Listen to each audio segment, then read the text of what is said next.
Pushpa the rule review ఎలా ఉందని తెలుసుకునే ముందుగా ఒకటి చెప్పాలి. ఈ ట్రైలర్ అనాలిసిస్ చేసే వాళ్ళని తిట్టాలో మెచ్చుకోవాలో తెలియట్లేదు భయ్యా. ఎందుకంటే మనం ట్రైలర్ చూసినప్పుడైతే మనకు ఒక అంచనా ఉంటుంది, సినిమా ఎలా ఉండబోతుంది అలా ఉంటుందని చెప్పి. ఈ ట్రైలర్ అనాలిసిస్ చేసే వాళ్ళు ఏంటంటే కొన్ని స్క్రీన్ షాట్స్ తీసి స్టోరీ ఇది, స్టోరీ అది ఇది అని చెప్పి మనకి కొన్ని ఎక్స్పెక్టేషన్స్ అయితే పెంచేస్తున్నారని చెప్పాలి.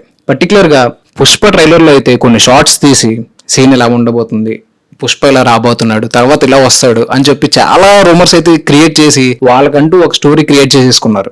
మెచ్చుకోవాలని ఎందుకన్నానంటే ఇన్ఫాక్ట్ వాళ్ళు చెప్పిన స్టోరీయే ఇంకా కొంచెం బాగా అనిపించి ఉండొచ్చు మీకు ఈ సినిమా చూసిన తర్వాత. పుష్ప 2 పెట్టుకున్న ఎక్స్పెక్టేషన్స్ అయితే రీచ్ అవ్వలేదనే చెప్పాలి. నేనేం స్పాయిలర్ ఇవ్వట్లేదు, కానీ సినిమాలో ఏమన్నా ప్లస్ పాయింట్ ఉందంటే అది అల్లు అర్జున్ గారి యాక్టింగ్ అనే చెప్పాలి. సినిమాలో వచ్చే జాతర సీన్ అయితే అసలు సినిమాకి హైలైట్ అని చెప్పాలి.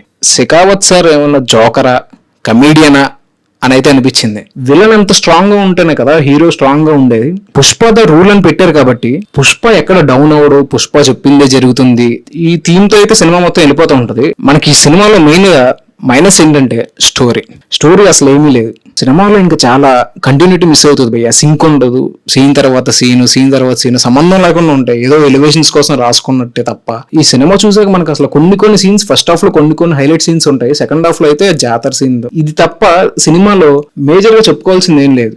సినిమా చూసి వచ్చిన తర్వాత స్టోరీ గురించి ఆలోచిస్తే స్టోరీ అయితే ఏమీ లేదు. ఫహద్ ఫాసిల్ గారికి అల్లు అర్జున్ గారికి జరిగే మధ్య సీన్స్ మనకి చాలా కామెడీగా అనిపిస్తూ ఉంటాయి. పుష్ప ది రైజ్ లో వాళ్ళు ఇచ్చిన ఎలివేషన్స్ కి ఎండింగ్ లో శెఖావత్ సార్ ఇంకా ఏ రేంజ్ లో మనకి రివెంజ్ తీర్చుకోబోతున్నాడు పుష్ప మీద అని అనుకుంటాం. కానీ ఇందులో మనకు అలాంటివి ఏమి ఉండవు. ఫహద్ ఫాసిల్ గారిని ఒక కమీడియన్ లా చేశారనిపిస్తుంది సినిమా చూసిన తర్వాత. పుష్ప ది రైజ్ లో అంత అవమానం జరిగిన తర్వాత కూడా రివెంజ్ ఏ రేంజ్ లో ఉండాలి, కానీ ఇందులో అది ఉండదు. శెఖావత్ సార్ నుంచి మనం రివెంజ్ ఎక్స్పెక్ట్ చేయలేం. సినిమాలో నెక్స్ట్ ఏం జరిగిద్ది అనే ఒక థ్రిల్లింగ్ పాయింట్ ఉంటుంది కదా, అదైతే ఈ సినిమాలో ఉండదు. వాళ్ళు పెట్టిందే సీను, అక్కడ జరిగిందే స్టోరీ. ఇంకా సాంగ్స్ గురించి చెప్పాలి. సినిమాలో సాంగ్ ప్లేస్మెంట్ అయితే వర్స్ట్ భయ్యా. సినిమాలో సాంగ్ వచ్చినప్పుడు మనకి ఎక్కువ రివీల్ చేయాలనుకోవట్లేదు, కానీ సినిమాలో 2 సాంగ్స్ ప్లేస్మెంట్ అయితే మనకి చాలా చిరాకు అనిపిస్తుంది. అరే ఇప్పుడు ఎందుకు వచ్చింది, ఇంత లెంత్ లో ఇది అవసరమా అనిపిస్తూ ఉంటది. అసలు ఆ సాంగ్స్ తీసేసినా బాగుండేదేమో. పుష్ప ఒక్క క్యారెక్టర్ తప్ప మిగతా ఏ క్యారెక్టర్ ని సరిగ్గా వాడుకోలేదనే చెప్పాలి. పుష్ప ది రైజ్ లో మనం రిపీటెడ్ గా చూసే సీన్స్ చాలా ఉంటాయి. సినిమాలో జరిగే ప్రతి ఒక్క ఎపిసోడ్ మనకి ఎందుకు లాగ్ చేసినట్టు అనిపిస్తూ ఉంటది. తొందరగా కంప్లీట్ చేసేయచ్చు కదా ఈ ఎపిసోడ్స్ అన్ని, కానీ ఎందుకు ఇంత లాగ్ చేస్తున్నారు అనిపిస్తూ ఉంటది. ఈ సినిమాలో అయితే నాకు బాగా హై ఇచ్చిన మూమెంట్ ఏంటంటే జాతర సీన్. ఆ ఒక్క జాతర సీన్ సినిమాకే చాలా హైలైట్ గా ఉంటుంది. అందులో మన పుష్ప యాక్టింగ్ అయితే నెక్స్ట్ లెవెల్ అని చెప్పాలి.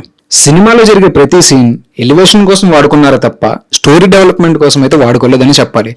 ఎందుకంటే ఒక సీన్ జరిగితే ఆ సీన్ కి మనకి స్టోరీలు ఎక్కడో ఒక్కడ కనెక్ట్ అవ్వాలి. ఫస్ట్ హాఫ్ లో ఎలివేషన్స్ ఇచ్చే సీన్స్ అయితే మనకి ఎలివేషన్స్ కోసమే రాసుకున్నారు తప్ప అది స్టోరీకి ఎక్కడ కనెక్ట్ అవ్వదు, మళ్ళీ ఎక్కడ యూజ్ కూడా అవ్వదు. ఇంకా ఈ సినిమా విషయంలో ప్లస్ పాయింట్ వచ్చి మన అల్లు అర్జున్ గారు, మైనస్ అయితే స్టోరీ, మిగతా యాక్టర్స్ యొక్క పర్ఫార్మెన్స్ అసలు వాళ్ళని సరిగ్గా వాడుకోలేదని చెప్పాలి. సాంగ్స్ ఆ ప్లేస్మెంట్ అయితే వరస్ట్ అని చెప్పాలి. ఇంకా బీజిఎం అయితే డిఎస్పీ గారి నుంచి ఇంకా ఎక్కువ ఎక్స్పెక్ట్ చేసాం. ఎందుకంటే కంగువాలో ఆయన ఇచ్చిన BGM one of the highlight అని చెప్పాలి సినిమాకి. కానీ ఈ సినిమాలో బీజిఎం అసలు అంత కిక్ ఇవ్వలేదు భయ్య. పుష్ప ది రైజ్ లో కూడా మనకి డిఎస్పీ గారి యొక్క బీజిఎం చాలా మైనస్ అయితే అయ్యింది సినిమాకి. ఈ సినిమాకి కూడా అంతే. ఇంకా మేజర్ గా సినిమాలో చెప్పుకోవాల్సింది ఏంటంటే మనకి ఈ సినిమాలో ప్రతి ఒక్క సీన్ అతి చేస్తున్నట్టు అనిపిస్తుంది. ఓకే ఈ సీన్ అయితే నార్మల్ యాక్టర్ ఎవరన్నా ఓకే ఈ విధంగా చేస్తారు, మనం ఇంకెలా చేయగలం, ఇంకా వెరైటీగా ఎలా చేయగలం, ఇంకా దీన్ని ఎంత లెవెల్కి తీసుకెళ్ళగలం అని చేశారు. కానీ కొన్ని సీన్స్ ఉంటాయి అవి నార్మల్ గానే చేస్తే బాగుంటాయి, కానీ ప్రతిదీ అతి చేస్తున్నట్టయితే మనకు అనిపిస్తూ ఉంటుంది. సినిమాకి ఇంకో మేజర్ మైనస్ ఏంటంటే రన్ టైం. మరి ఇంత రన్ టైం పెట్టారంటే రిపీటెడ్ ఆడియన్స్ ఎలా వస్తారు? చాలా మట్టుకు ల్యాగ్ అయితే ఉంది. ఈ సినిమా అయితే రిపీటెడ్ వాల్యూలో ఉండదు అనిపిస్తుంది భయ్య. మనకి పుష్ప ది రైజ్ అయితే రిపీటెడ్ గా ఎన్నిసార్లు అన్నా చూడొచ్చు. సినిమా అయితే ఫ్యాన్స్ కి తెగ నచ్చేస్తుంది. ఈ మూవీ కలెక్షన్స్ కూడా బ్రేక్ విన్ అయిపోతుంది. టికెట్ ప్రైస్ తగ్గిస్తే సెకండ్ టైం చూసేవాళ్ళు ఉండొచ్చేమో, కానీ మరి ఇంత టికెట్ ప్రైస్ తో అంటే సెకండ్ టైం చూద్దాం అనుకున్న వాళ్ళు కూడా చూడరు అనిపిస్తుంది. మీరు ఈ సినిమా చూసినట్టయితే మీకు ఎలా అనిపించిందో చెప్పండి. That's it guys. ఇంకో వీడియోతో మళ్ళీ కలుద్దాం.